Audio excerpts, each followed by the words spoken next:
পরীক্ষার প্রশ্নপত্রে একাধিক ভুল এবং বরাবরই গ্রেস মার্ক দিয়ে মেধা তালিকা প্রকাশ করে শিক্ষক নিয়োগ করা হচ্ছে রাজ্যে। বিষয়টি নিয়ে রাজ্য সরকারকে কলঙ্কিত করছে teachers recruitment board of Tripura. রবিবার সাংবাদিক সম্মেলন করে এই অভিযোগ করল টিচার্স এলিজিবিলিটি টেস্ট বা টেট পরীক্ষার্থীরা। উনি স্বীকার করেছেন, আপনারাও দেখেছেন বিগত বছর উনি বলেছেন। আচ্ছা, যদি স্বচ্ছতার মাধ্যমে হতো তাহলে 19 সালে কেন গ্রেস দিয়েছিল, 21 সালে কেন দিয়েছিল, 22-এ কেন দিয়েছিল? এটা কি এইভাবে কি গ্রেস দিয়ে শিক্ষক নিয়োগ করা হবে? আপনারাই বলুন, কোয়ালিটিফুল শিক্ষক কি পাবে এইভাবে? গ্রেজওয়ালা টিচার যদি পড়ায় তো গ্রেজই দেবে না। থার্ড ডিভিশন টিচার যদি পড়ে থার্ড ডিভিশনই পাবে, ফার্স্ট ডিভিশন পাবে না। ওনার প্রত্যেকটা কথা এরকম। আবার আরেকটা জিনিস বলছে, আমরা যতবার গিয়েছি আমরা ততবার উনি বলেছেন আমরা একদম ফাইনাল রেজাল্ট পর্যন্ত আমরা করতে পারবো, এরপরে আপনারা ইচ্ছা করলে কোর্টে যেতে পারেন।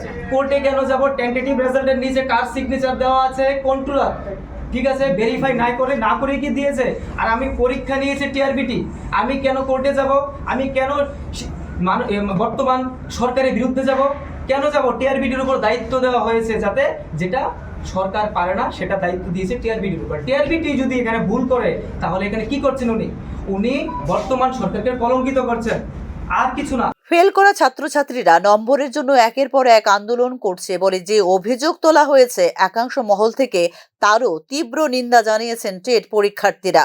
ছাত্রছাত্রীরা ন্যায্য নম্বর দাবি করছে বলেও জানিয়েছেন তারা। ফেল করা ছাত্রছাত্রী যদি হতো তো সে তো নিজেই জানছে যে সে ফেল করেছে। তো ফেল করা ছাত্রছাত্রীর মধ্যে যে একটা পরীক্ষার্থীর সেটা আশ্বাস থাকে না যে আমি ফেল করেছি, এরকম গ্রেস মার্ক দিয়ে বা আমি বলেছি আমাকে পাস করিয়ে দিন, আমি নেক্সট ক্লাসে ভালো করবো, সেটার কোনো ব্যাপার নেই। কিন্তু এখানে যারাই যেটাই চাইছে, টিআরবিটির কাছে বা চেয়ারম্যান স্যারের কাছে বা মাননীয় মুখ্যমন্ত্রীর কাছে বা শিক্ষামন্ত্রীর কাছে যেটাই দাবি রেখেছেন বা যেটাই জানাতে চাইছে আমাদের ছাত্রমহল বা পরীক্ষার্থীর মহল থেকে, যে বার্তাটা আমরা রাখতে চাইছি সেটা এটাই বলতে চাইছি যে আমরা ফেল করা ছাত্রছাত্রী না, যে আমরা এখানে আমাদের বার্তাটা আপনাদের কাছে পৌঁছাতে চাইছি।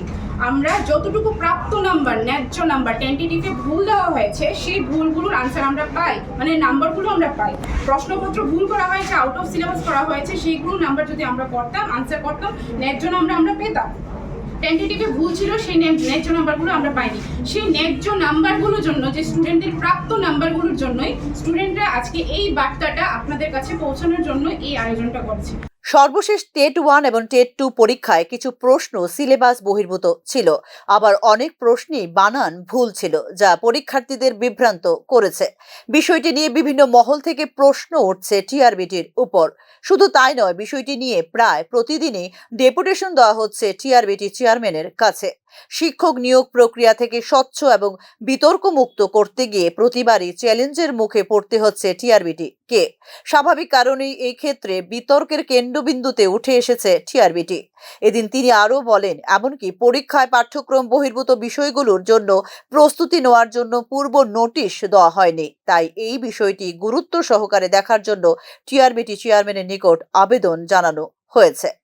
Bureau report, news now.